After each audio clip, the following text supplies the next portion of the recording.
કરીએ.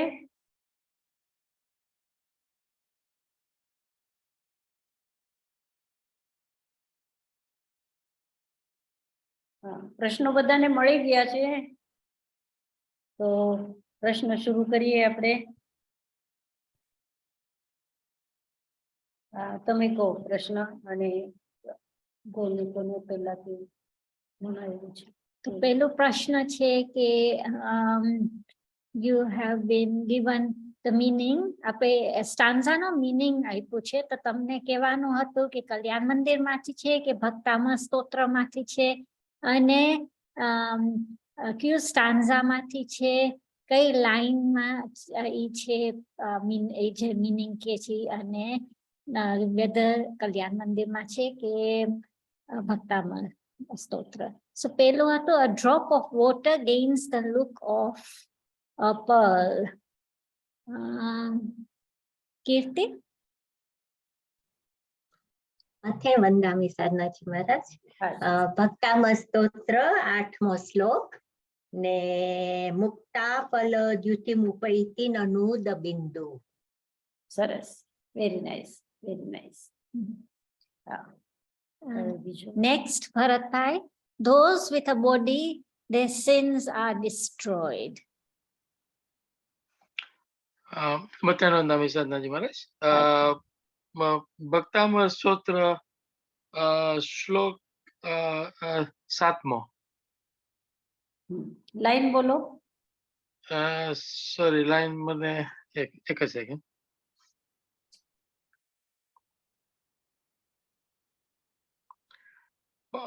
પાપમ પાપમ ક્ષણાત શય મુપૈતિ શરીર ભાજમ. ભાજામ. ભાજામ. બહુ સરસ. Next, Rasilaben, your katha will also destroy the world's sins. મથેણ વંદામી સાધનાજી Maharaj. ભક્તામૃત સ્તોત્ર verse 9 line 3. ત્વત સંકથાપિ જગતામ દુરિતાનિ હંતિ. No, sorry. બહુ સરસ. બીજી line. Fine. Okay, next, Kamlaben છે કે જે ઠંડી હવા છે પદ્મ સરોવરની, એ આપણને થાકવાનું મટી જશે, દૂર કરશે, થકાનને દૂર કરશે.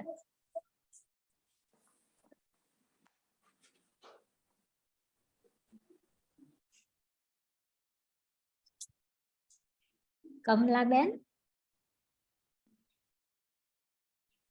કમલ નથી. આ કોણ છે? 941678 વાસંતીબેન. વાસંતીબેન. પ્રણામ. પ્રણામ. તમે કહેશો the cool breeze from Padma Lake will get rid of the tiredness. હા, એક મિનિટ, હું મારું જરા ગોતું જ છું કે મેં લખ્યું છે ને. એ ક્વેશ્ચન નંબર કયો હતો? જસ્ટ 1 મિનિટ, એક second. D, number 1 D. Number 1 આ કલ્યાણ મંદિરનું ફર્સ્ટ લાઈન હતું, આસ્થા મચિંત્ય મહિમા જિન સંસ્તવસ્તે, એ હતું. તમારી સ્તુતિનો અચિંત્ય મહિમા છે, એ નંબર 1 હતું, રાઈટ?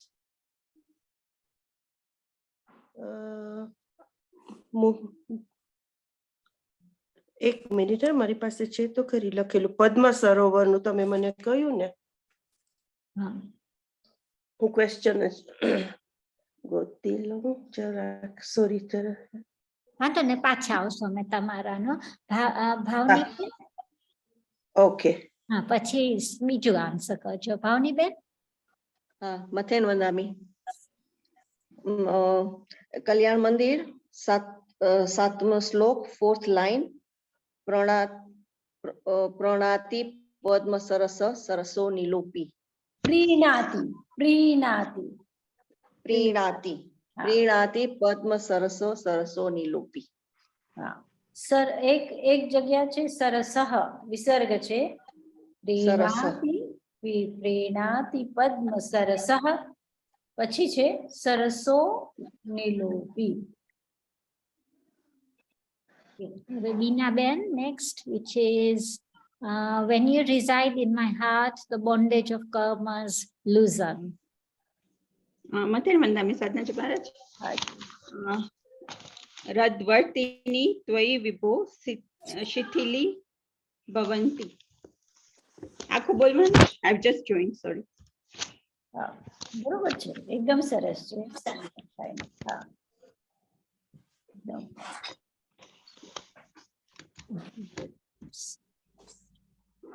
Next,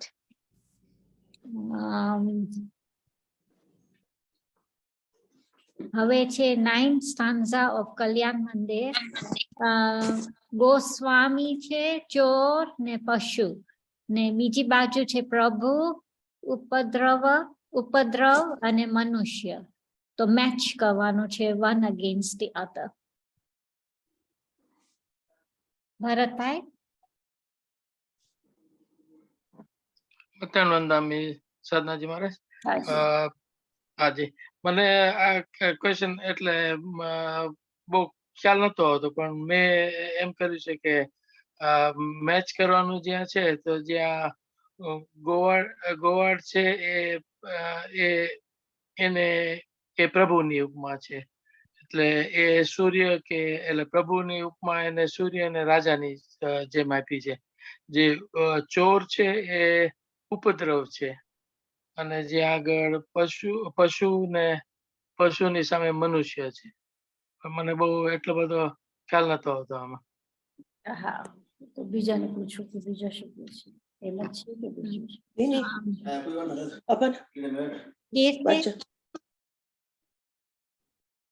હા, મથે વંદામી. હા, એમ જ છે. મારું એ છે ગોસ્વામી ઈ પ્રભુ, ચોર ઉપદ્રવ ને પશુ મનુષ્ય.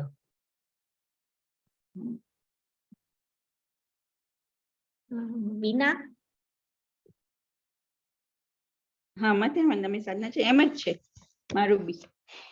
બરોબર.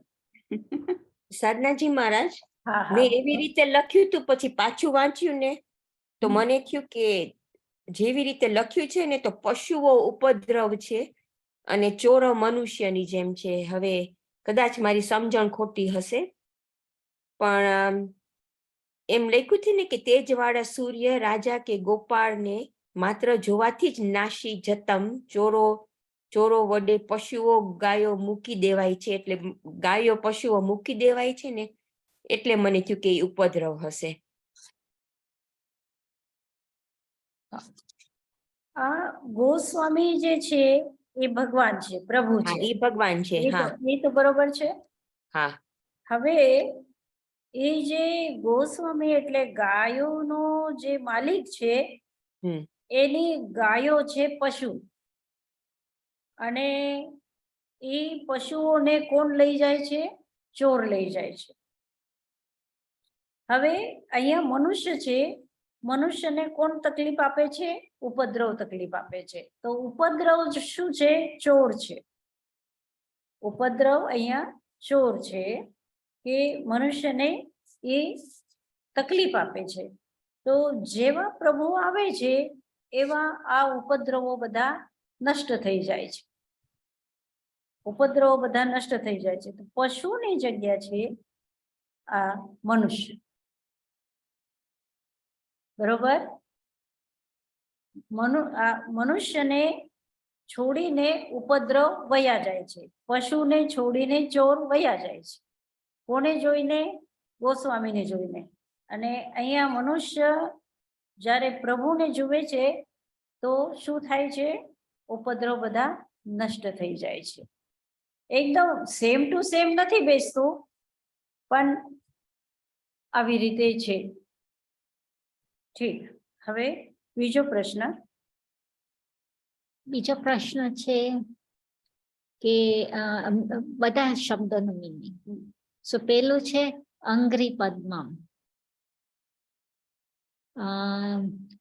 વાસંતીબેન, તમે મ્યુટેડ છો.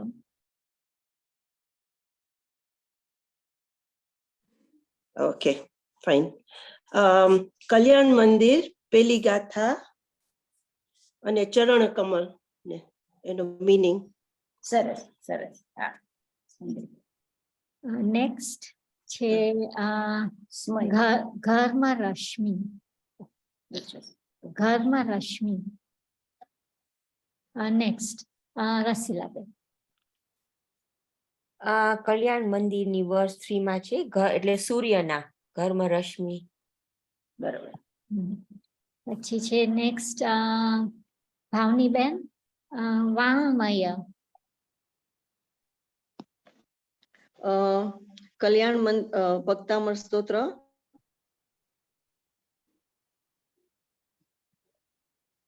શાસ્ત્ર સંબંધી વાણી. બરોબર. એકદમ exact છે. બીના અંબુનિધિ. ભક્તામૃત ચોથી ગાથા સાગરમાં. સાગરમાં. પછી કીર્તિ the next one which is વિરૌતી. મધુર મધુર બોલે છે ભક્તામૃત સ્તોત્રની 6ઠી શ્લોક. પછી સ્મય. ભરતભાઈ. સોરી, મને છે ને વર્ડ નો મિનિંગ કરવાનો ટાઈમ નતો મળે અને મને મારી પાસે ભાવાર્થ છે પણ શબ્દાર્થ નથી એટલે મને ખ્યાલ નથી. Sorry. રસીલાબેન.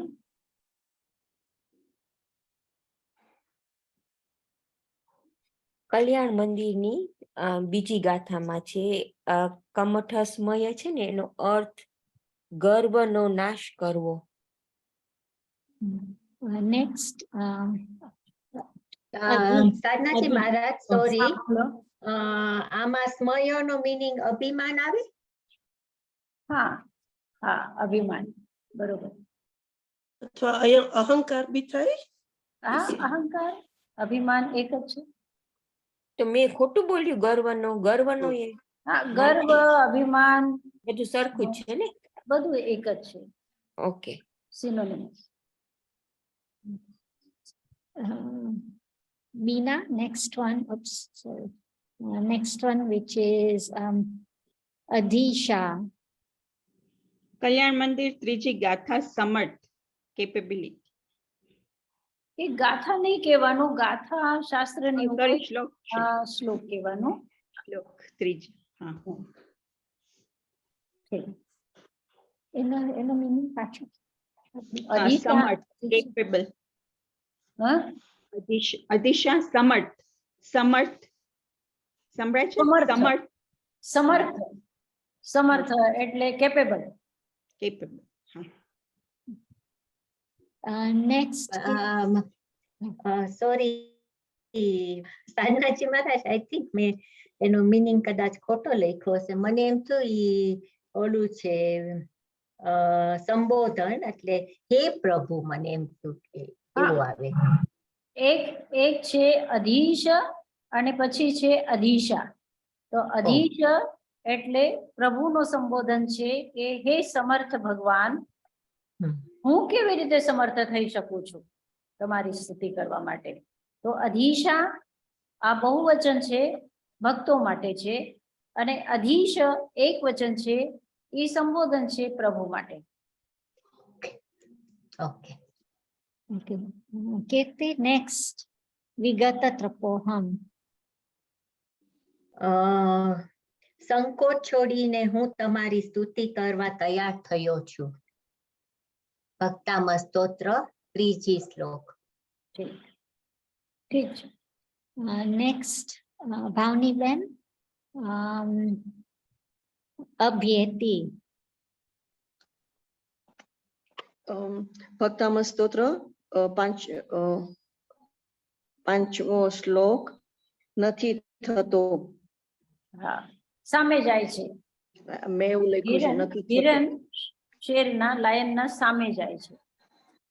અભેદી એટલે સામે જવું. ઓકે, સામે જાય છે. Okay, thank you. સામનો કરવો.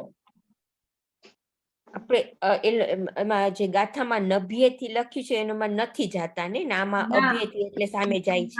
નાભ્યેથી પ્રશ્ન એટલે. કરે છે, ક્વેશ્ચન કરે છે, શું પોતાના ના બચ્ચાને બચાવવા માટે હિરણ નથી સામે નથી જતી નથી જતી. એમ હમ. પ્રશ્ન પૂછે છે. ન અભ્યેતી, શું હા. સામે નથી જતી, હા. સામનો નથી કરતી એમ પ્રશ્ન છે. આશુ. અશુ, આશુ. આશુ, રસીલાબેન. કલ્યાણ મંદિરનો વર્ષ 9 લાઈન 4 તત્કાળ બરાબર છે. એકદમ એકદમ એકદમ એકદમ બરાબર છે. એક્ઝેક્ટ છે. ખૂબ સારી હા, રીતે તમે કદાચ લોકો બધા કરો છો. પ્રશ્ન પૂછું છું તો તમને ગમે છે ને? હા. હાજી, સારી. સાધનાજી મહારાજ, હા હા. જે ઓલું વિરાવતી હતું તો હમ. એમાં કુંજન કરે છે એટલે ગાય છે એવું ના થાય? વિરાવતી હા, ગાય છે, બોલે છે. એ જે મીઠું બોલે છે એટલે ગાય છે. તો એ શું કામ વસંત ઋતુમાં જ મીઠું ગાય છે, બીજા એટલે ઋતુ આમ કેમ હા. નહીં? તો હા.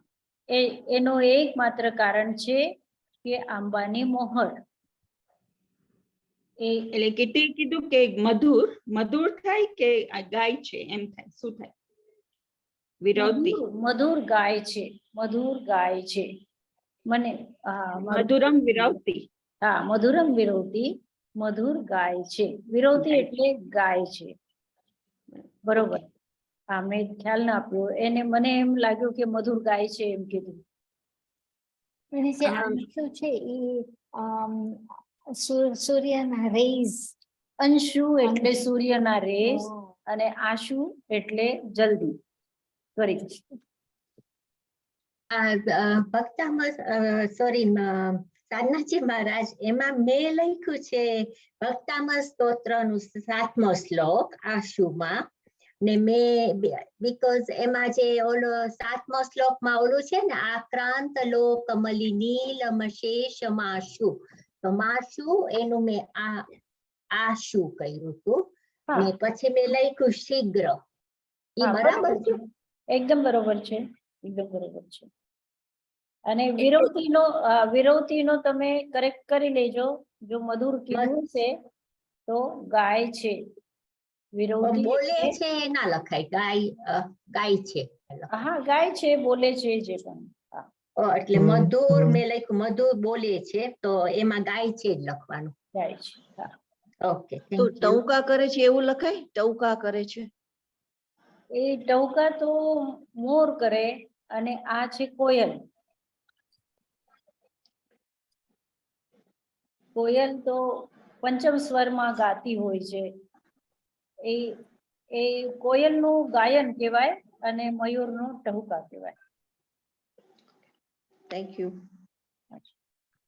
હવે આપણે કલ્યાણ મંદિરનો 13મો શ્લોક. ભક્તામણ નો કરવાનો હતો ને? 13મો ભક્તામરનું છે. ભક્તામણનું આપણે નતું કર્યું.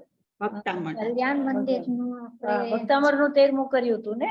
હા, કલ્યાણ અચ્છા. મંદિરનું કર્યું હતું ને ભક્તામણનું નતું. ભક્તામરનું રહી ગયું. હા, તો ભક્તામરનો 13મો શ્લોક કોણ બોલશે? હું બોલું? હા, બોલો. 13મો શ્લોક ભક્તામરનો ને? વક્ત્રમ ક્વવત સુરનરો રગનેત્રહારી નિશેષ નિશ્ચિત જગત તિતયોપમાનમ બિંબમ કલંક મલિનમ તવ નિશાકરસ્ય યદ્વાસરે ભવતિ પાંડુપલાશકલ્પમ. હા, પેલી બે લાઈન થોડી સુધારવાની જરૂર છે. ક અને વ એક સાથે બોલવાનું છે. ક્વ ક્વ. હા, વક્ત્રમ ક્વ. વક્ત્રમ ક્વતે, વક્ત્રમ ક્વતે સુરનરો રગનેત્રહારી. અને પછી જગતમાં જે ત છે અર્ધો છે એટલે ઈ ગળામાં જ રાખવાનું, ઈ બારે નહીં કાઢવાનું. જગત એમ આટલું કહી અને અટકી જાય જીભ, એવી રીતે જગત અને પછી ત્રિતયોપમાનમ, જગત ત્રિતયોપમાનમ એમ બોલવાનું. જગતયોપમાનમ. હમ, ઓકે, ઠીક છે. Thank you. વક્ત્ર એટલે ચહેરો, ફેસ, જે મુખ છે, મુખ કહેવાય. એટલે આ જે ચહેરો છે, તો એ ચહેરાને, ભગવાનના ચહેરાને ચંદ્રમાની ઉપમા આપવાનું મન થાય તો માનતુંગાચાર્ય એમ કહે છે કે પ્રભુ તમારો ચહેરો જે છે એ ચંદ્રમા કરતા પણ ઘણો સુંદર છે, ઘણો એટલે ચંદ્રમાની ઉપમા, ચંદ્રમા આપના ચહેરાના સામે બહુ नानो छे, बीच में डिस्टर्ब कर रहा हूँ आपको। हाँ, तो मैं थोड़ा लेट, हाँ, कौन सा श्लोक चल रहा है हमारा अभी? भक्तामर का 13वां श्लोक। हाँ, एक्चुअली मैं पेशेंट आ गया था, पेशेंट बिजी था। तो वक्त्र का अर्थ है फेस, मुख, चेहरा। आपका प्रभु, आपका चेहरा, यानी मैं पहले इसका भाव कह देती हूँ कि इसमें मानतुंगाचार्य ये कहना चाहते हैं कि चंद्रमा की उपमा आपके चेहरे को नहीं दी जा सकती, क्योंकि चंद्रमा कलंक से मलिन है और वो दिन में पीला पड़ जाता है, लेकिन आपका चेहरा हमेशा हमेशा प्रकाशमान रहता है और आपके चेहरे पर कोई कलंक नहीं। दोनों चीज, यानी चंद्रमा में दो चीज, दो खामियां बताते हैं मानतुंगाचार्य। एक खामी ये है कि वो कलंक से मलिन है। मतलब आप लोगों को ये तो पता होगा कि चंद्रमा को शशांक कहते हैं या मृगांक कहते हैं। इसका मतलब है कि उसके, चंद्रमा के ऊपर थोड़ा सा काला धब्बा है, तो कभी खरगोश की तरह लगता है और कभी वो हिरण की तरह लगता है। आपने ये भी देखा होगा कि चंद्रमा के अर्धचंद्र होता है, उसमें हिरण का चित्र दिया जाता है। तो ये इसका मतलब है कि वो शशांक अथवा मृगांक, ऐसा चंद्रमा को जो कहा जाता है, तो वो इसलिए कहा जाता है कि उसमें एक काला धब्बा है। तो मानतुंगाचार्य ये कहना चाहते हैं कि प्रभु आपके चेहरे पर कोई भी काला धब्बा नहीं है और न आपका चेहरा कभी पीला पड़ता है। आपका चेहरा हमेशा हमेशा द्युतिमान, प्रभासमान, प्रकाशमान रहता है। इसलिए आपके चेहरे को चंद्रमा की उपमा नहीं दी जा सकती।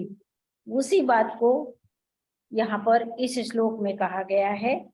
तो हम शब्दार्थ देखेंगे कि वक्त्रम क्व ते सुरनरो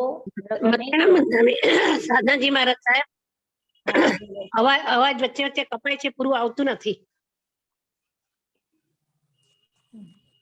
બધાને એવું લાગે છે? સંભળાય ના છે, ના ના, સંભળાય અમને છે. બધાને it's fine. No, we can hear properly. તમારું કદાચ વાઈફાઈ માં પ્રોબ્લેમ હશે.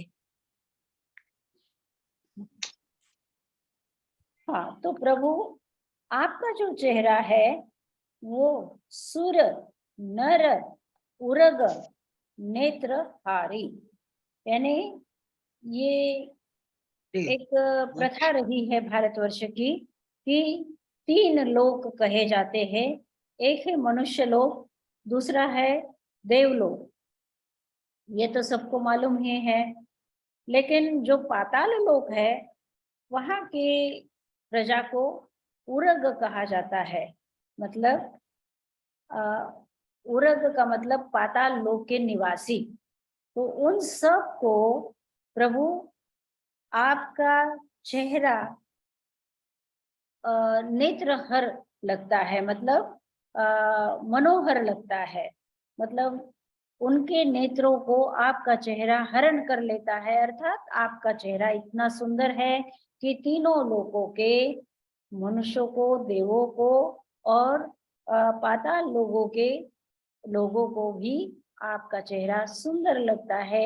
ऐसा वो सुंदर चेहरा वो कहाँ, मतलब आपका चेहरा कहाँ और चंद्रमा का चेहरा कहाँ।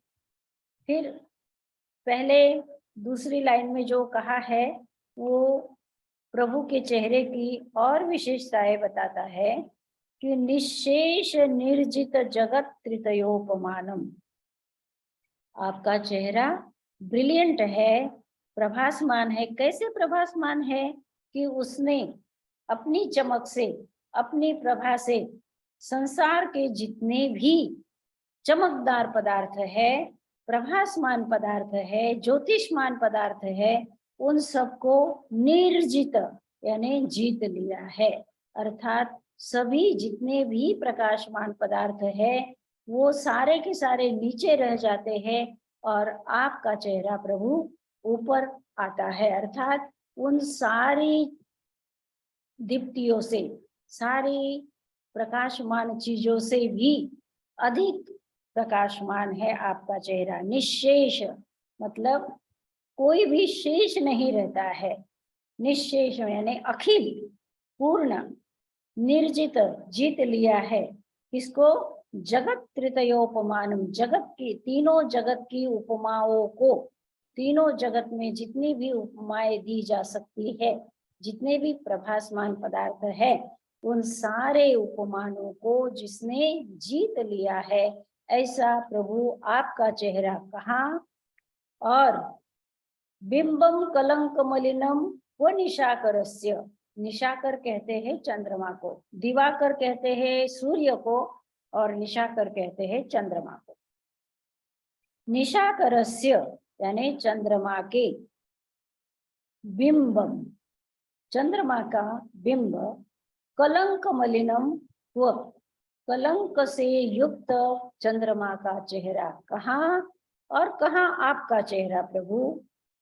ये चंद्रमा का चेहरा कैसा है? यद वासरे, जो कि, यद यानी जो, वासरे यानी दिन में, वासर कहते हैं दिन को, वासरे सप्तमी विभक्ति है, दिन में, भवती हो जाता है। कैसा हो जाता है? पांडु, पांडु का अर्थ होता है पीला, पीला हो जाता है। कैसा पीला हो जाता है? पलाश कल्पम, पलाश के पत्ते की तरह पीला हो जाता है। पलाश नाम का एक पेड़ होता है, उसके पत्ते एकदम पीले कलर के हो जाते हैं। तो वैसा ही ये चंद्रमा दिन में पीला हो जाता है और कलंक से मलिन रहता है। ऐसे उस चंद्रमा के बिंब को हम प्रभु आपकी उपमा कैसे दे सकते हैं? कहाँ आपका चेहरा और कहाँ चंद्रमा का चेहरा?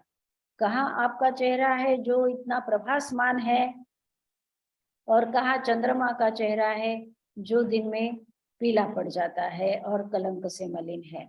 इसलिए प्रभु आपके लिए, आपके चेहरे के लिए चंद्रमा की उपमा योग्य नहीं है।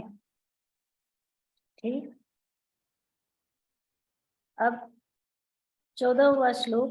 આજે તમે પાતાળ કીધું, આપણે નાગ લોક છે ઈ પાતાળ। हाँ, उरग, उरग यानी नागलोक, उरग कहते हैं, उर कहते हैं छाती को, यानी जो छाती से चलता है, उर यानी छाती से जो चलता है उसे उरग कहते हैं। तो उरग कौन? जो सांप है, उसको आपको पता ही है कि सांप को पैर नहीं होते हैं, वो छाती से ही चलता है, इसलिए उसे उरग कहते हैं।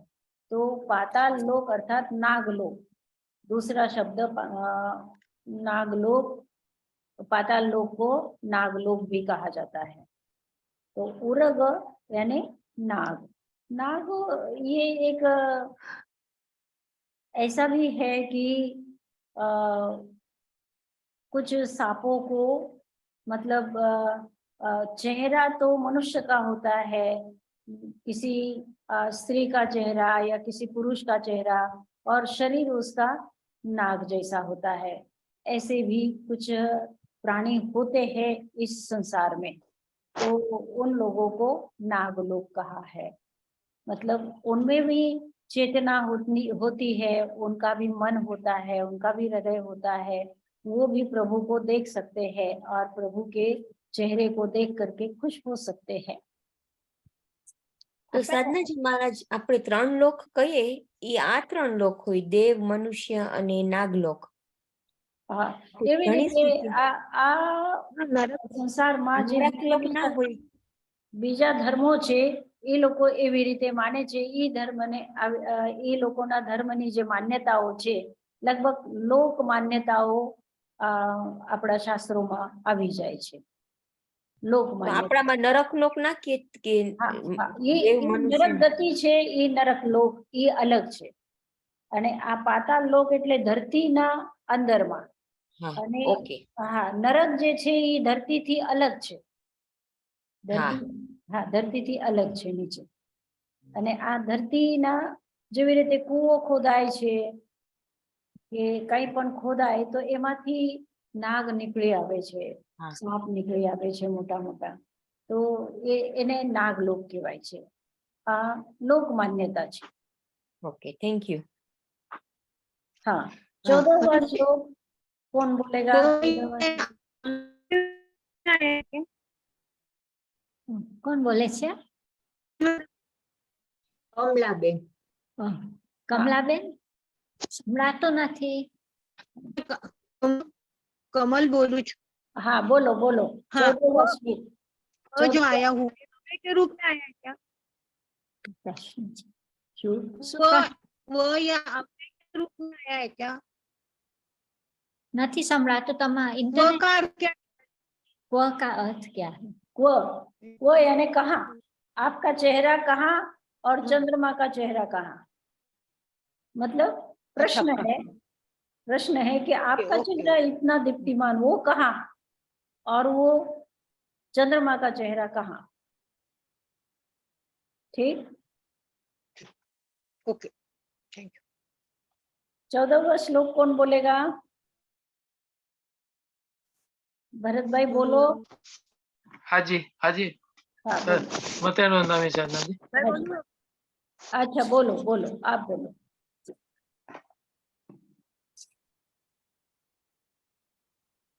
मैं बोलूं? हाँ, बोलो। कल्याण मंदिर का ना 13वां? नहीं नहीं, ये 14वां ले लेते हैं पहले, भक्तामर का ही।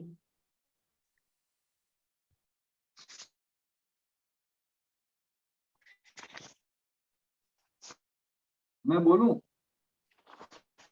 मैं बोलता हूँ, बोलूं? संपूर्ण मंडल शशांक कलाप संपूर्ण शुभ्रागुणास्त्रिभुवनं तव लंघयन्ति ये संस्थितास्ति जगदीश्वर नाथमेकं कस्तान्निवारयति संचरतो यथेष्टम्। ठीक, ठीक है डॉक्टर साहब, आप भी बोलिए। संपूर्ण मंडल शशांक कला कलाप शुभ्रागुणात्रिभुवनं तव लंघयन्ति ये संस्थितासि जगदीश्वर नाथमेकं कस्तान्निवार्यति संचरतो यथेष्टम्।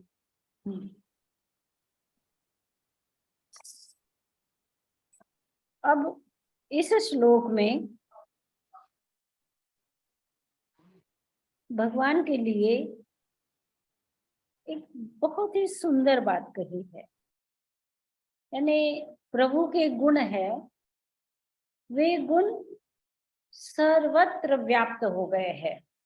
मतलब प्रभु के गुणों को देवता भी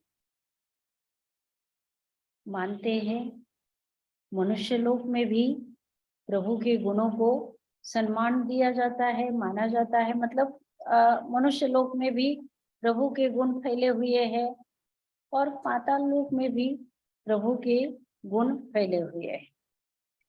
तो माणतुंगाचार्य इस बात को एक अलग ढंग से कह रहे हैं वो क्या कह रहे हैं कि प्रभु आपके गुण तीनों लोक में जहां चाहो वहां चले जाते हैं। वो जहां चाहिए, उनका मन हो इधर जाना है तो उधर जाते हैं, उधर जाना है तो उधर जाते हैं, जहां चाहे वहां जाते हैं, उनको कोई रोक नहीं सकता। प्रभु आपके गुणों को कोई रोक नहीं सकता। क्यों नहीं रोक सकता? क्योंकि उन गुणों ने आपके चरणों का सहारा लिया है। जैसे कोई राजा का नौकर होता है और वो राजा का नौकर अगर किसी के यहाँ जाता है तो कोई उसे रोक नहीं सकता है कि ये तू इधर क्यों आ रहा है, उधर क्यों जा रहा है, क्योंकि वो राजा का, सम्राट का नौकर है। और सम्राट के नौकर को जैसे कोई रोक नहीं सकता, वैसे आपके गुणों को कहीं पर जाते हुए कोई रोक नहीं सकता है। ऐसी बात इस श्लोक में कही है।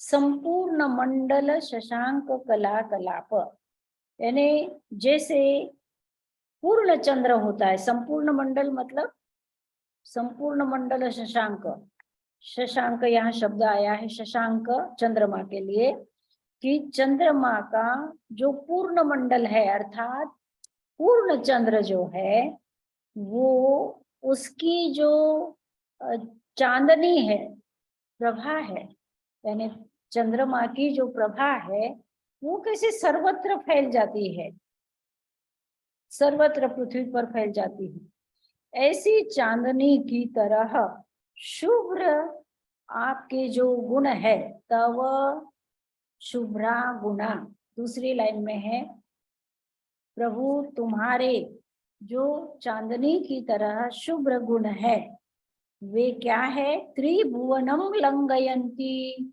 तीनों भुवनों को लांघ लेते हैं, मतलब तीनों भुवनों में चले जाते हैं। क्यों चले जाते हैं?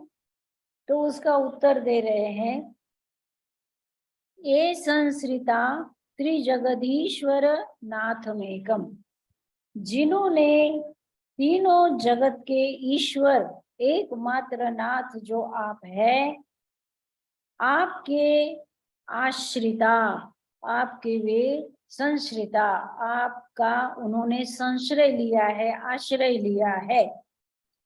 इसलिए कस्तान निवारयति, कौन व्यक्ति ऐसा होगा जो तान यानी उन गुणों को निवारयति, संचरतो यथेष्टम, यथेष्ट मतलब अपनी इच्छा के अनुसार जहां जाना चाहिए वहां संचरण करते हुए, कोई भी कौन का तान निवारयति, कौन उन्हें रोक सकता है।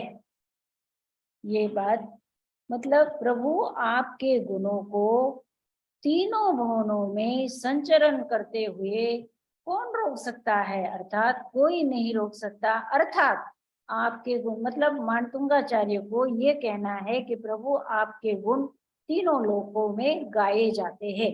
छोटी सी बात प्रभु मानतुंगाचार्य को प्रभु के विषय में कहनी है, वो ये कहनी है कि प्रभु आपके गुण तीनों भुवनों में व्याप्त है, ये बात कहनी है। तो उसको एक अलग ढंग से, एक साहित्यिक ढंग से उन्होंने कहा है कि प्रभु आपके गुण तीनों भुवनों में, तीनों भुवनों को लांघ गए हैं, अर्थात तीनों भुवनों में व्याप्त हो गए हैं। क्यों व्याप्त हो गए? क्योंकि उन्होंने आपका आश्रय लिया है, और आपके चरणों का जिसने आश्रय ले लिया है वो अगर कहीं भी जाते हैं तो उनको रोकने की हिम्मत किसकी है? कौन ऐसा व्यक्ति है जो कि उन्हें रोक सकता है? अर्थात कोई नहीं रोक सकता। आपके गुण तीनों भुवनों में व्याप्त है। अब शब्दशः अर्थ, संपूर्ण मंडल अर्थात पूर्ण चंद्र, शशांक यानी चंद्र, चंद्र का संपूर्ण मंडल अर्थात चंद्र का पूर्ण बिंब, और उसकी कला कलाप, कलाप कहते हैं समूह को, और कला कहते हैं चंद्र की कला कही जाती है। तो चंद्र की कला का अर्थ होता है चंद्र की चांदनी। जैसे पूर्ण चंद्र होता है, तो आपने कभी जब लाइट ऑफ होती है और चंद्र पूरा प्रकाशित होता है आकाश में, तो उसकी चांदनी के सौंदर्य को कभी आपने देखा होगा, तो आपको पता लगेगा कि चंद्र की जो चांदनी है वो हर जगह व्याप्त हो जाती है और शांति देती है। तो वैसी वो जो चंद्र की चांदनी जैसे ही आपके जो गुण है वो शुभ्र है और तीनों भुवनों में लंघयंती यानी व्याप्त हो गए, तीनों भुवनों को लांघ देते हैं, अर्थात तीनों भुवनों में चले जाते हैं। क्यों चले जाते हैं? ये संश्रिता स्त्री जगदीश्वर नाथमेकम, ये संश्रिता जिन्होंने संश्रय लिया है, आश्रय लिया है त्रिजगदीश्वर, तीनों जगत के ईश्वर और एकमात्र नाथ का, जो तीनों जगत के एकमात्र आप प्रभु नाथ है, आपका जिन्होंने आश्रय लिया है, उनको कह तान निवारयति, तान यानी उन गुणों को, कह निवारयति कौन निवारण कर सकता है, संचर तो यथेष्टम, संचरण करते हुए अपनी इच्छा के अनुसार संचरण करते हुए उन गुणों को कौन रोक सकता है। ठीक बात है, कितना सुंदर ढंग से कहा है, कितना सुंदर ढंग से कहा है कि प्रभु आपके गुण सब जगह व्याप्त है। ये छोटी सी बात कही है, लेकिन एक साहित्यिक ढंग से, एक सुंदर ढंग से उन्होंने इस बात को कहा है। करूँ છે આગળ? સાધનાજી મહારાજ, એક પ્રશ્ન છે કે આપણે બધાને ત્રણ સંભળાય. હા, આપણે ત્રણ વર્લ્ડની વાત કરીએ સામાન્ય. આપણે નરક લોક નરક લોક તો ભૂલી ગયા આમાં, પણ તો કઈ હોપ જ નથી નરકમાં હોય, બીકોઝ ભગવાનના ક્વોલિટીઝ બી ત્યાં નથી જતા. તો એ સાચું છે એવું આમ? हाँ, रीटा बहन ने प्रश्न पूछा है कि नरक लोक को क्यों नहीं लिया। तो हम सबको पता है कि नरकी जो है वो दुख में इतने घबराए हुए रहते हैं, इतने घबराए हुए रहते हैं कि उनको प्रभु का बोध हो ही नहीं पाता है। अगर प्रभु का बोध हो जाए, प्रभु के नाम का स्मरण हो जाए, प्रभु के गुणों का स्मरण हो जाए, तो वहां दुख रहेगा ही क्यों, वहां दुख रहेगा ही क्यों। तो वो नारकी लोगों को फुर्सत ही नहीं मिलती है उस दुख से एक क्षण भर के लिए भी ऊपर उठने की। हर क्षण वो दुखी रहते हैं, हर क्षण दुखी रहते हैं। दुख में ही वो पूरा का पूरा जीवन, चाहे वो कितना ही लंबा जीवन हो, उनका पूरा जीवन दुख में ही रहता है। उनको आगे का दुख भी पता होता है कि आगे कौन सा दुख मिलने वाला है, पीछे का दुख भी उनके स्मरण में होता है, और वर्तमान में तो दुख है ही। तो इस तरह से घनीभूत दुख से वे व्याप्त रहते हैं, उनको प्रभु के गुणों का स्मरण हो ही नहीं सकता। इसलिए वहां प्रभु के गुणों का स्मरण वो लोग कैसे करेंगे, मतलब करने के लिए उनके पास उन दुख से अलग हट करके कोई क्षण मिल ही नहीं पाता है। ठीक है, अब हम कल्याण मंदिर के करेंगे 2 श्लोक। સાધનાજી મહારાજ, તો નરકમાં सम्यक दर्शन ना થાય? सम्यक दर्शन यहाँ से लिया हुआ, जो सम्यक दर्शन जिन्होंने यहाँ से प्राप्त है सम्यक दर्शन, फिर भी नरक का बंधन बना हुआ है, तो वो जाते हैं वहां, वो जाते हैं वहां। ઉઆ ના થાય, આપણે કહીએ કે ચારે ગતિમાં ઓર થાય सम्यक दर्शन, तो ई मतलब શું? એમાં ના થાય? यानी वहां रह करके सम्यक दर्शन नहीं होता है। मनुष्य लोक में जिसको सम्यक दर्शन हुआ है, ऐसी आत्माएं नरक में जाती है, तो वो सम्यक दर्शन ही है वहां पर। यहाँ पे कही के सीताजी लक्ष्मण ने whatever ગયા તા કેવા તો ત્યારે એનું વર્ણન in the sense કે ભગવાનનું or something spiritual નહીં હોય. કોનું સીતા શું કહ્યું? સીતાજી લક્ષ્મણને બોધ આપવા ગયા હતા એમ કહેવાય છે પણ ખબર નહીં. हाँ, हो सकती है, ऐसी कथाएं हो सकती है। सामान्य रूप से वो दुख में रहते हैं, और जो विशिष्ट है, जो सम्यक दर्शनी है, वो अलग बात है। वो क्वचित कदाचित होता है, बाकी तो सारे नरक में मिथ्यात्व को लिए हुए ही जाते हैं।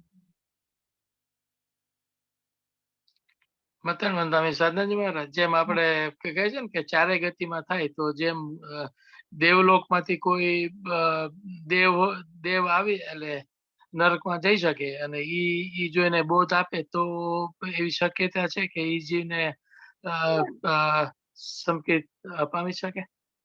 ના, ત્યાં થતું નથી, એટલે સમ્યક દર્શન ત્યાં થવાની શક્યતા નથી। સમ્યક દર્શન લઈને મનુષ્ય લોકથી લઈને જઈ શકે।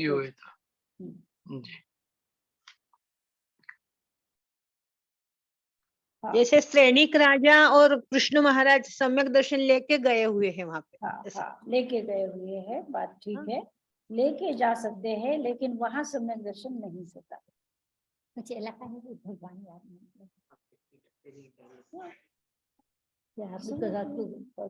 दुख छे तो हाँ, हो सकता है। सम्यक दर्शनी उतना दुखी नहीं होते हैं जितना मिथ्या दर्शनी दुखी। हाँ, अब कल्याण मंदिर का 14वां श्लोक, बीना बेन आप बोलो। સાધનાજી મહારાજ, ઈ પેલા મારે પ્રશ્ન પૂછવો હતો। કલ્યાણ મંદિરની 11મી ગાથા નો એક મીનિંગ આપણે દૂરધર વાડ વેન છે, એમાં દુસહ વડવાન વડે, એનો અર્થ શું? દુસહ વડવાન વાનળ વડે, ઈ મને સમજ ન પડી। વડવાનલ શબ્દ છે, વડવાનલ।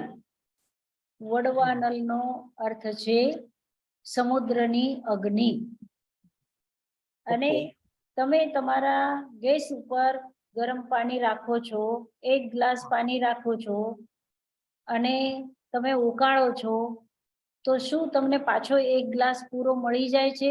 ઉકાળ્યા પછી, પૂરો ઉકાળ્યા પછી ના, ઓછું થાય છે ને? હા, તો એનો મતલબ શું છે? અગ્નિએ પાણીને શું કરી નાખ્યું? ઓછું કરી નાખ્યું। ઓછું કરી નાખ્યું એટલે પી લીધું, એક અર્થમાં। હા, હા, પી લીધું। એવી જ રીતે આ જે વડવાનલ છે, સમુદ્રની અગ્નિ જે છે, એ પાણીને ભાપ બનાવી નાખે છે, પી લે છે। Thank you. વડવાનલ શબ્દ છે, વડવાનલ। દુર્ધર નો અર્થ છે ભયંકર।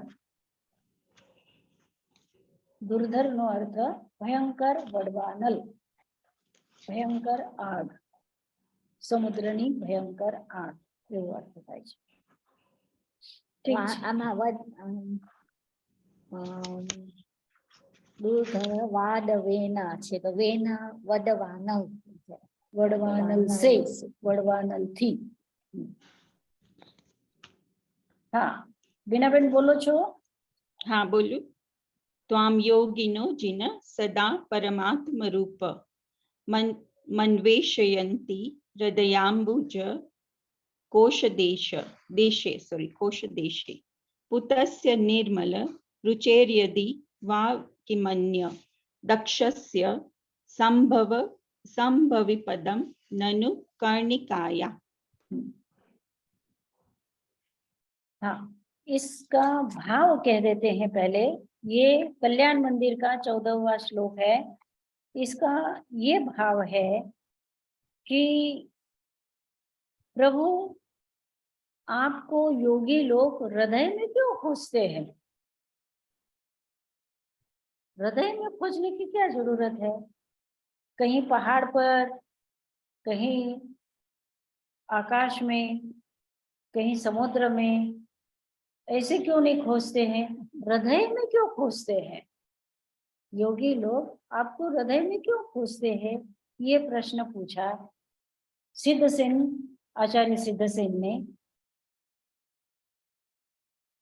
त्वाम योगिनो जिन सदा परमात्म रूप मन्वेषयन्ति हृदयाम्बुज कोश देशे, ये 2 लाइन में उन्होंने एक प्रश्न पूछा है कि हृदय के भी मध्य भाग में आपको योगी लोग परमात्म रूप से क्यों खोजते हैं, ये प्रश्न है। और फिर उन्होंने ही, जैसे कि उनको प्रश्न के बाद स्वयं ही उत्तर मिल गया हो, तो वो उत्तर देते हैं कि ठीक ही बात है, क्योंकि जो पवित्र होता है, जो प्रकाशमान होता है, वो कमल के जैसे, कमल का फूल है और कमल के फूल के अंदर में, उसके कोश में यानी बीचों बीच वो जो बीज रहता है, वो एकदम सफेद बीज रहता है, और वो कमल के बिल्कुल कोश में यानी बीचों बीच रहता है, उस कर्णिका के बीच में रहता है। उसके अतिरिक्त वो कहाँ रह सकता है? मतलब वही एक शुद्ध स्थान है, पवित्र स्थान है, जिस स्थान में जो शुद्ध होता है, जो पवित्र होता है, जो श्रेष्ठ होता है, वो वहां रहता है। तो आप भी भक्त के हृदय के बिल्कुल मध्य भाग में, बीचों बीच में रहते हैं। इसीलिए प्रभु योगी लोग आपको अपने हृदय के अंदर में, मध्य भाग में खोजते हैं। ये भाव है इस श्लोक का। अब आप शब्दार्थ देखेंगे। जिन यानी संबोधन है कि हे जिनेश्वर, त्वाम आपको, योगिनो योगी लोग, परमात्म रूपम त्वाम परमात्म रूप आपको, सदा हमेशा, अन्वेषयन्ति खोजते हैं। कहाँ? हृदयाम्बुज, हृदय कमल, अम्बुज कहते हैं कमल को। जैसे जलज शब्द है, वैसे ही अम्बुज शब्द है। जल का जो अर्थ है वही अम्बु का अर्थ है। अम्बु यानी जल। नीर भी कहते हैं जल को, और नीरज का अर्थ भी होता है कमल। उसी तरह से अम्बुज यानी कमल, हृदयाम्बुज यानी हृदय कमल, हृदय कमल के कोश देशे यानी मध्य भाग में। कोश देशे यानी देश, देश यानी स्थान, और कोश यानी मध्य भाग। मध्य भाग में आपको योगी लोग, आप परमात्म स्वरूप, आपके परमात्म स्वरूप को, मतलब आपको योगी लोग अपने हृदय के मध्य भाग में खोजते हैं। अन्वेषयन्ति यानी खोजते हैं। फिर कह रहे हैं कि पूतस्य, पूत का मतलब होता है पावन, पवित्र। पूतस्य, और कैसा? निर्मल रुचे, जिसकी रुचि निर्मल है, अर्थात जो श्वेत है, अर्थात निर्मल है, मल रहित है, शुद्ध है,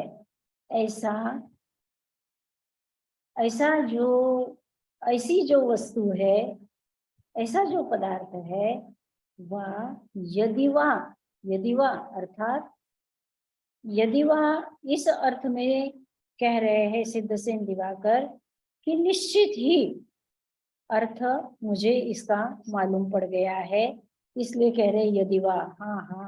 हाँ, इसका अर्थ है ऐसे होगा। हाँ। किम अन्यत, क्या दूसरा, किम यानी क्या, अन्यत यानी दूसरा, अक्षस्य बीज, अक्ष कहते हैं बीज को, अक्षस्य संभवी पदम, पैदा होने का स्थान, पदम यानी स्थान, पैदा होने का स्थान, ननु कर्णिकाया, कर्णिका के अतिरिक्त क्या हो सकता है? ऐसा एक आधारित प्रश्न है, अर्थात समझने वाला प्रश्न। यहाँ नहीं दिया है प्रश्न चिन्ह, लेकिन उन्होंने ऐसा एक प्रश्न की तरह कि जो पवित्र है, जो निर्मल है, जो प्रकाशमान है, ऐसा जो पदार्थ है, वो पदार्थ कहाँ रह सकता है? कर्णिका के अतिरिक्त, मध्य भाग के अतिरिक्त, यानी किसी पवित्र वस्तु के मध्य भाग के अतिरिक्त और कहाँ रह सकता है? अर्थात मध्य भाग में ही रहता है, पवित्र वस्तु के हृदय। हृदय, हृदय हमारा एक पवित्र कहलाता है। यानी जब भी हमको कोई अच्छी बात कहनी हो, तब हम कहते हैं कि हम हृदय से आपको मानते हैं, हम हृदय से आपका स्वागत करते हैं, हम हृदय से एक कविता का निर्माण करते हैं, हम हृदय से प्रार्थना करते हैं, हम हृदय से प्रभु को नमस्कार करते हैं। तो ये हृदय हमारे पूरे शरीर में, हृदय क्या है? एक पवित्रता लिए हुए होता है। हमारी बुद्धि हो सकती है कि कुटिल हो जाए, मायावी हो जाए, छली हो जाए, लेकिन हृदय कभी भी छल छद्म से भरा हुआ नहीं होता है, हृदय सरल होता है। तो इसीलिए कहते हैं कि हृदय में, हृदय के यानी पवित्र जो हृदय है, उसके मध्य भाग में ही प्रभु आप विराजमान रहते हो। आपकी मूर्ति हृदय कमल में ही विराजमान होती है, हृदय के मध्य भाग में ही रहती है। इसलिए योगी लोग आपको हृदय में खोजते हैं। जैसे कि कमल का जो पवित्र बीज है, आपको ये भी पता होगा कि कमल के बीजों को भगवान के चरणों में चढ़ाया जाता है, यानी वो बहुत पवित्र माना जाता है। तो उन कमल के बीजों को पवित्र माना गया है और निर्मल माना गया है। तो इसलिए कह रहे हैं कि जो पवित्र कमल के बीज है, वो जैसे कमल के मध्य भाग में, कमल की कर्णिका, कर्णिका यानी मध्य भाग, कमल की कर्णिका में रहते हैं, उसी तरह से प्रभु आप भी भक्त के हृदय कमल में रहते हैं। इसलिए योगी लोग आपको हृदय में खोजते हैं। फिर से किसी शब्द का अर्थ आपको अगर पूछना हो। हाँ सर, एक्सक्यूज मी, पूतस, पूतस का मतलब पवित्र है? पूत यानी पवित्र, पावन, पावन शब्द है, पूत शब्द है, पवित्र शब्द है ना? ये सारे एकार्थक है। સાધનાજી મહારાજ, તમે અન્વેષયંતી એમ કીધું કે રાખે છે ને અંદર, खोजते हैं यानी खोजते हैं। हाँ, अन्वेषण करना यानी खोजना, शोधे छे। ઓકે ઓકે, સાધનાજી મહારાજ, આ ત્રીજી લાઈનમાં રુચેર્યતિ, એનો મતલબ શું થાય? पूतस्य रुचेर, निर्मल रुचेर, निर्मल रुचि यानी जिसकी रुचि निर्मल है, अर्थात जो निर्मल है, जो निर्मल है, जिसकी प्रभा निर्मल है, जिसका कलर रंग निर्मल है, जिसमें कोई मल नहीं है, जो पवित्र है, जो श्रेष्ठ है, उसका अन्य किम पदम, उसका दूसरा क्या पद मतलब स्थान हो सकता है, उसका दूसरा क्या स्थान हो सकता है सिवाय कर्णिका के, अर्थात मध्य भाग के। मध्य भाग के अतिरिक्त दूसरा कौन सा स्थान हो सकता है? ठीक है, और किसी को कुछ पूछना है? महाराज जी, दक्षस्य का अर्थ क्या लिया? द तो ऊपर चला जाएगा, किम अन्यत, अच्छा, अन्यत यानी अन्यत शब्द में त है, लेकिन आगे अ आने से त का द हो गया है और अ में द मिल गया है। अन्यत, ये जो तीसरी लाइन है ना, पूतस्य निर्मल रुचेर यदि वा किमन्य, तो अन्य, अन्य यानी अन्य के आगे जो द है, हलंत त है, वो अ में मिलकर के द हो गया है, तो वो अगर निकल दिया तो फिर अन्यत शब्द होगा और अक्षस्य शब्द होगा। अक्ष का अर्थ होता है बीज।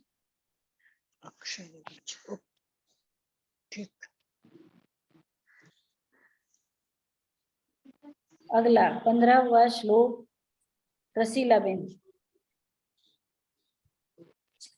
હા 14 ને 15 ઓકે. ध्यानाजिनेश भवतो भविनः क्षणेन देहं विहाय परमात्मशां व्रजन्ति तीव्रानल परमात्मा दशाम. दशाम। મારામાં દ મિસ થાય છે આમાં. ઓકે, દશામ. દેહં વિહાય પરમાત્મ દશામ વ્રજન્તિ तीव्रानलादुपलभाव मपास्य लोके चामीकरत्व मचिरादिव धातु भेदा. बहुत सुंदर। इसमें सिद्धसेन दिवाकर, आचार्य सिद्धसेन ये कहना चाहते हैं कि प्रभु आपका जो ध्यान करता है ना, जो साधक आपका ध्यान करता है, वो क्षण भर में ही परमात्मा दशा को प्राप्त हो जाता है। यानी जो प्रभु का ध्यान करता है वो परमात्मा दशा को प्राप्त होता है, ये बात उनको कहनी है। उसके लिए वो उदाहरण देते हैं कि जैसे वो सोना जो है, उस सोने को जब अग्नि में डाल दिया जाता है तो क्या होता है, उसका जो पथरीला भाग है, मिट्टी का जो भाग है, वो अलग हो जाता है और वो सोना अलग हो जाता है, पवित्र हो जाता है। मतलब सोना एकदम प्योर हो जाता है, हाँ, प्योर गोल्ड हो जाता है। उसी तरह से ध्यान रूपी अग्नि में जब मनुष्य अपने आप को डाल देता है तो क्या होता है, उसके जो कर्म है वो नष्ट हो जाते हैं और वो प्योर हो जाता है, अर्थात परमात्मा हो जाता है। यानी आपको पता होगा कि हमारा जो प्रश्न है सबका कि जीव के साथ कर्म क्यों लगे, तो इसका उत्तर सारे धर्मशास्त्र, चाहे वो वैदिक दर्शन हो, चाहे बौद्ध दर्शन हो, चाहे कोई भी दुनिया का दर्शन हो, किसी के पास इसका उत्तर नहीं है कि ये कर्म क्यों लगे। यानी कर्म आत्मा के साथ क्यों चिपक गए, और जब कर्म निकल जाते हैं और शुद्ध बुद्ध परमात्मा हो जाता है तो फिर उसको कर्म नहीं चिपकते हैं। तो ऐसा ही ये शुद्ध बुद्ध आत्मा था, तो इसको कर्म किस समय में, कौन से क्षण में, किस वर्ष में, किस काल में, किस महीने में, किस दिन से इस आत्मा को कर्म ने घेरा, तो इसका उत्तर किसी के पास नहीं है। उन सब का ये कहना है कि जैसे सोना धरती में से निकलता है तो मिट्टी के साथ होता है, उसी तरह से ये जीव जो है ये कर्म के साथ ही है, कर्म के साथ ही है। और ये कर्म जैसे सोना अग्नि में डालने के बाद उसकी मिट्टी अलग हो जाती है, फिर उस मिट्टी को आप चिपकाएंगे सोने को तो चिपकेगी नहीं, चिपकेगी नहीं। तो इसी तरह से ये जो जीव है वो ध्यान रूपी अग्नि में अपने आप को डाल देता है। यानी भक्त जब ध्यान करता है तब क्या होता है, उसके कर्म सारे उस सोने की मिट्टी की तरह से वो हट जाते हैं। बताते हैं, हाँ, और फिर बराबर। वो प्योर बन जाता है, सोना बन जाता है, अर्थात परमात्मा हो जाता है। ये भाव इस श्लोक में बताए हैं कि ध्यानात् जिनेश भवतो, भवतो ध्यानात्, हे जिनेश। जिनेश क्या है? संबोधन, प्रभु को पुकारा है कि हे प्रभु, भवतो ध्यानात्, आपके ध्यान से, भविनः, जो भवी जीव है, वे शनेन, क्षण भर में, देहम विहाय, इस देह रूपी मिट्टी को छोड़ करके, परमात्म दशाम व्रजंती, परमात्म दशा को प्राप्त हो जाते हैं। अब उसका उदाहरण दे रहे हैं, तीव्र अनल, तीव्रानलात्, तीव्र अनल एक अनिल शब्द है, पहले आया था अनिल शब्द। अनिल का अर्थ होता है हवा, आया था ना? कहाँ आया था आपको याद है? सरसो सरसो नीलोपी, प्रीणाति पद्म सरसा सरसो नीलोपी, उसमें अनिल शब्द है। अनिल का अर्थ क्या है? हवा, ठंडी हवा, उसमें ठंडी हवा शब्द है, आपको याद होगा। तो अनिल का अर्थ होता है हवा, और अनल का अर्थ होता है अग्नि, अग्नि, तीव्र अग्नि, तीव्रानला, तीव्र अग्नि। उपल भावम, उपल कहते हैं पत्थर को, मिट्टी को, मिट्टी जैसी, पत्थर जैसी मिट्टी जो है वो। उपल भावम अपास्य, यानी मिट्टी के उस अपवित्र रूप को, अपास्य, अपस्य यानी अपास्य यानी छोड़ करके, लोके, इस संसार में हम देखते हैं, चामीकरत्वम, चामीकर कहते हैं स्वर्ण को, चामीकर मतलब शुद्ध सोना, उसको चामीकर कहते हैं। चामीकरत्वम यानी सोने के उस पवित्र भाव को, अचिरात इव, अचिर, चिर कहते हैं देर को, और अचिर कहते हैं जल्दी। चिरंजीवी आपने शब्द सुना होगा, चिरंजीवी यानी खूब दूर तक आप जीते रहो, ऐसा चिरंजीवी शब्द का अर्थ होता है। चिर, चिर यानी लंबा, देर, देर तक। और अचिर का अर्थ क्या है? शीघ्र, जल्दी, जल्दी ही। अचिरात यानी जल्दी ही। धातु भेदा, धातु का भेद हो करके, जैसे मिट्टी से सोना अलग हो जाता है, उसी तरह से प्रभु आपके ध्यान से मनुष्य परमात्मा दशा को प्राप्त कर लेता है। सुंदर बात कही है कि प्रभु का ध्यान, यानी रसीलाबेन बार बार पूछती है कि क्या है इसमें, कौन सा मंत्र है, कौन सा तंत्र है, कौन सी शक्ति है। अब इससे बड़ी शक्ति क्या हो सकती है बताओ? इससे बड़ी शक्ति और क्या हो सकती है? ये मनुष्य प्रभु बन जाता है, परमात्मा बन जाता है। फिर से शब्द का अर्थ देख लेते हैं। ध्यानात्, ध्यान से, जिनेश, हे जिनेश्वर, भवतो, आपके, भविनः, भव्य जीव, शनेन, क्षण भर में, देहम विहाय, देह को छोड़ करके, परमात्म दशाम व्रजंती, परमात्म दशा को प्राप्त कर लेते हैं।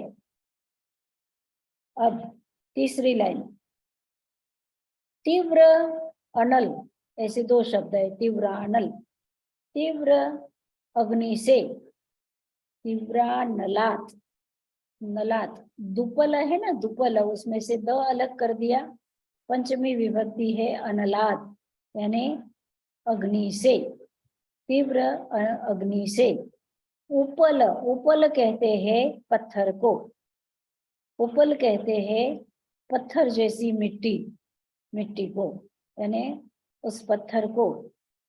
उपल भावम यानी उस पत्थर के भाव को, मिट्टी के भाव को क्या कर देता है? अपास्य, छोड़ देता है। छोड़ करके धातु भेद हो जाता है, मतलब मिट्टी अलग हो जाती है और सोना अलग हो जाता है। ऐसा भेद हो करके, धातु भेद हो करके, यानी हमारी ग्रंथि भेद हो जाती है। ग्रंथि भेद हो करके यानी राग द्वेष की जो ग्रंथि है वो टूट जाती है जब हम प्रभु का स्मरण करते हैं, प्रभु का ध्यान करते हैं, तो ग्रंथि भेद होता है। इसी तरह से यहाँ क्या हो गया? धातु भेद हो गया, दोनों अलग अलग हो गए। और फिर हो करके क्या हो गया? चामीकरत्वम, शुद्ध सोना, अचिरादिव, जल्दी ही क्या हो जाता है? अचिरात धातु भेदा, अचिरात यानी जल्दी ही वो मनुष्य, वो भक्त, वो भव्य जीव परमात्मा दशा को प्राप्त हो जाता है। जैसे सोना मिट्टी को छोड़ करके पवित्र सोना बन जाता है। ठीक बात है। और आगे कर लेना है क्या? 6 टाइम 6 बदा बसे કરી શકીએ આપણે? तो 15 अच्छा, हाँ प्रश्न देना है ना? तो अच्छा जी, लगवाना बाकी अच्छा, ठीक है।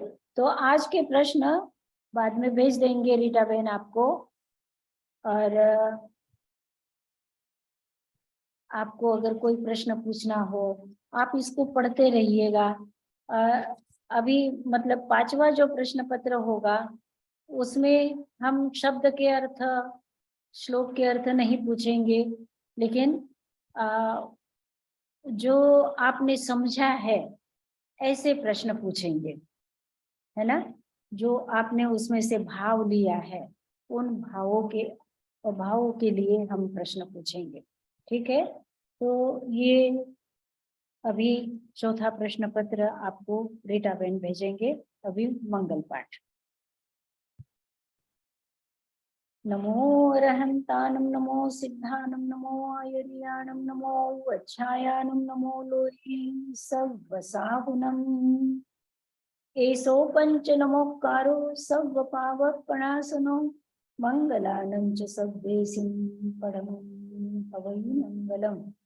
गुरुदेव की आज्ञा चत्तारि मंगलम, रहंता मंगलम, सिद्धा मंगलम, साहु मंगलम, तिरुपन्नतोरमो मंगलम। चत्तारि लोकोत्तमा, अरहंता लोकोत्तमा, सिद्धा लोकोत्तमा, साहु लोकोत्तमा, तिरुपन्नतोरमो लोकोत्तमो। चत्तारि शरणं प्रवज्जामि, अरहन्ते शरणं प्रवज्जामि, सिद्धे शरणं प्रवज्जामि, साहु शरणं प्रवज्जामि, केवलीपन्नतं धम्मं शरणं प्रवज्जामि। 4 शरणा दुख हरणा, सुख करना और शरणानि होवे, जो भवि प्राणी आदरे अक्षय अमर रहे। ओम शांति। मथेन बंदा है, मथेन बंदा। जी, जय मचान